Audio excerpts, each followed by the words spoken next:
The Lost Mermaid-Chapter 8. The following day, after finishing dinner and tidying up, I removed my apron and dashed to the pond. Unsure of how to capture her attention, I resorted to singing, knowing that sound travels well through water. Soon enough, the mermaid appeared, surfacing from beneath the water, swimming to the shoreline. From a pouch hanging by her side, she retrieved an object and held it out toward me. It caught the last rays of the setting sun and sparkled in the reflection. As I drew nearer to examine it, I saw that it was a magnificent tiara, resembling the one the mermaid wore, adorned with azure agates embedded in the jeweled crown. As I extended my hand to touch it, a strange tingling sensation ran through my fingertips. She handed me the tiara and indicated I should put it on. With great reverence, I placed it on the crown of my head and felt a dangling pearl gently brush against my forehead. It was a perfect fit. Instantly, I began to feel different. A light pulse of energy zipped through me as a translucent, golden netting descended from my crown, sweeping over me, covering me in an iridescent glow.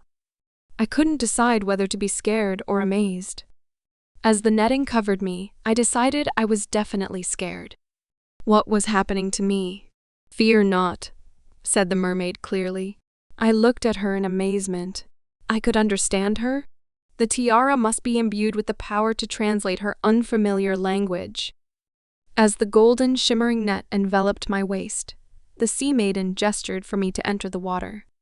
Her reassuring words, "Do not fear," reverberated through my mind, a harmonious blend of water, wind, and voice.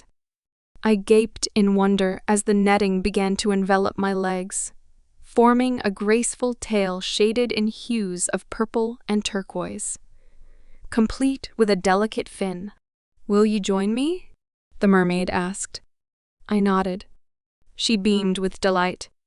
It dawned on me that we were conversing with words instead of just through our minds. The tiara was truly amazing.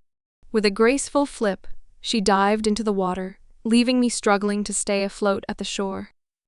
"How does this work?" I called out to her, while attempting to wiggle my tail back and forth. The muscles in my legs felt completely different, unfamiliar, and strange. I experimented with propelling my fin, but the newfound strength in my tail was too much for me to handle. In a single swish, I was propelled down to the bottom of the pond.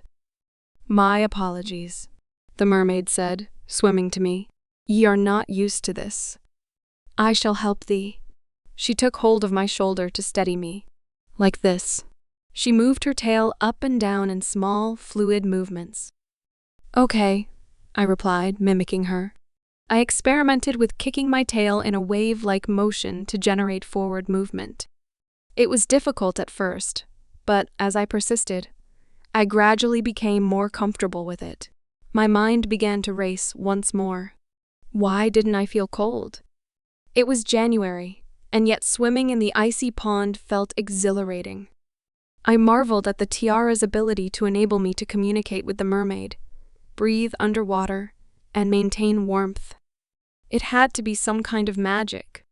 I yearned to jump out of the water like a dolphin, to experience the thrill of catching air.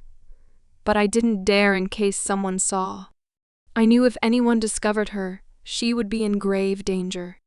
She might end up being subjected to science experiments, put on display in a circus, or worse. She would never return to the sea.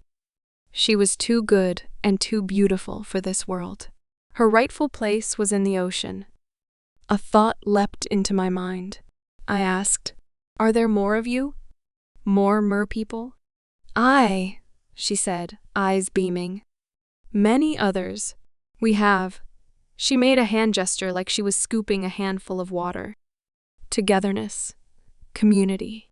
A pod. Tea would not survive otherwise." "But how have you stayed hidden?" I asked. "We eat mermenna," she said. "What's mermenna?" "'Tis a blossom of the wondrous trees that grow like towers." "The redwood trees?" I asked. She nodded. "Aye, the wood is red." "Really?" I exclaimed. feeling a sudden surge of affection for the redwood trees in our valley. There was something truly magnificent about those forest giants. I could sense their ancient spirits. I adored the way they were nestled in beds of moss and ferns, like towering Rapunzel castles.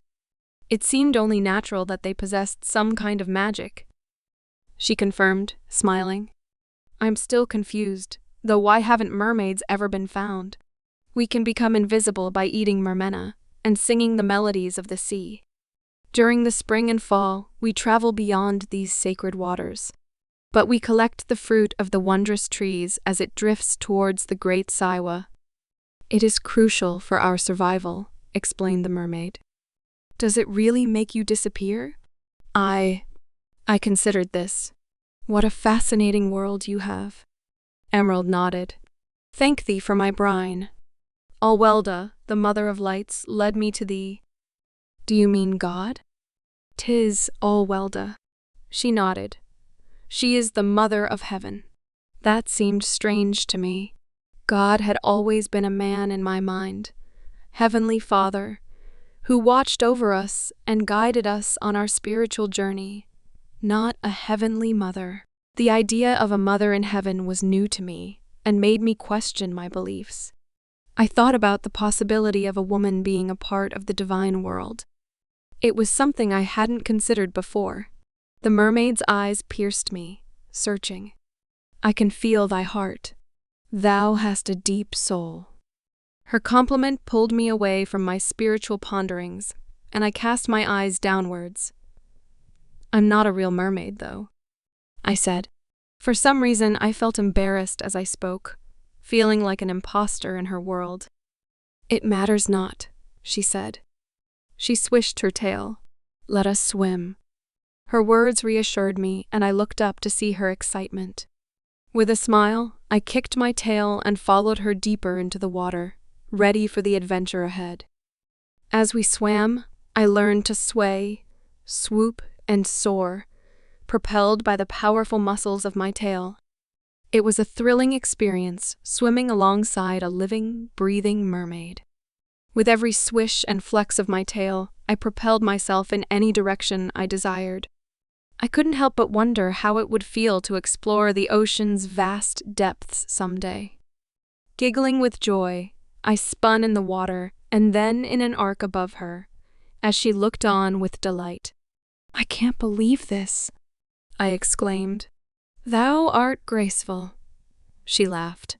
Thank you, I said shyly, suddenly realizing how little I knew about her. I'm Julie, by the way. The mermaid dipped her head in acknowledgement. I am known as Emerald.